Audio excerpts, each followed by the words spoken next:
Hello guys, আমি মন তো চলে আসলাম আজকে তোমাদের মাঝে নতুন একটা ভিডিও নিয়ে। তোমরা অনেকেই আছো যারা পাওয়ারে গোলে বল মারতে পারো না, তাদের জন্য আজকে এই ভিডিওটা। তো আজকের টপিক হচ্ছে এইটা যে পাওয়ারে কীভাবে বল গোলে মারবো। তো ভিডিওটা স্কিপ না করে ভিডিওটা ফুল দেখো। তোমরা অনেকেই আছো কমেন্ট করো যে ভাই গোলে পাওয়ারে কীভাবে বল মারবো। তো তাদের জন্য আজকে এই ভিডিওটা, তারা ভিডিওটা স্কিপ না করে ভিডিওটা ফুল দেখো এবং চ্যানেল যারা নতুন তারা চ্যানেলটা সাবস্ক্রাইব করে পাশের বেল আইকনটি বাজিয়ে দাও। তো চলো ভিডিওটা শুরু করি। যারা পাওয়ারে গোলে বল মারতে পারো না তাদেরকে আমি আজকে 3টি স্টেপ দেখাবো। 3টি স্টেপ তোমরা ফলো করলেই পাওয়ারে গোলে বল মারতে পারবে। তো ফলো করো।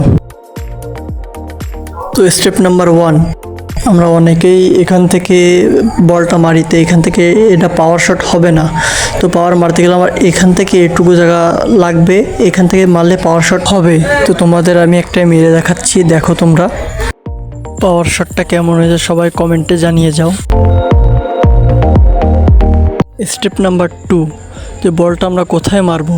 বলটা যদি আমরা নিচে মারি তো বলটা উঠে যাবে, এবং বলটা যদি উপরের সাইডে মারি তো বলটা গড়ে যাবে, কিন্তু বলটা যদি মাঝখান বরাবর মারি তাহলে ওটা পাওয়ার শটে পরিণত হবে। স্টেপ নাম্বার 3, আমরা অনেকেই গোলের দিকে না তাকিয়ে বলটা মারি। তো সেক্ষেত্রে বলটা আমরা গোলের দিকে যদি না তাকিয়ে মারি তো বলটা গোলের দিকে যাবে না। তো আমাদের ফোকাস রাখতে হবে যে বলটা আমরা গোলে মারবো, এই জন্য গোলের দিকে আমাদের তাকিয়ে নিতে হবে। তো যদি আমরা গোলের দিকে না তাকাই তাহলে বলটা অন্য জায়গায় চলে যাবে, বলটা গোলে যাবে না। যতই আমরা পাওয়ারে বলটা মারি না কেন, তো সেটা পাওয়ার শট হবে না। তো সেক্ষেত্রে গোলের দিকে তাকিয়ে আমাদের বলটা মারতে হবে, মারলে সেটা পাওয়ার শট হবে।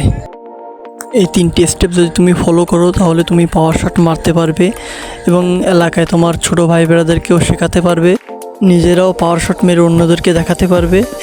এবার সুন্দর সুন্দর ভিডিও পেতে আমার চ্যানেলটা সাবস্ক্রাইব করে রাখো, পাশের বেল আইকনটি বাজিয়ে দাও।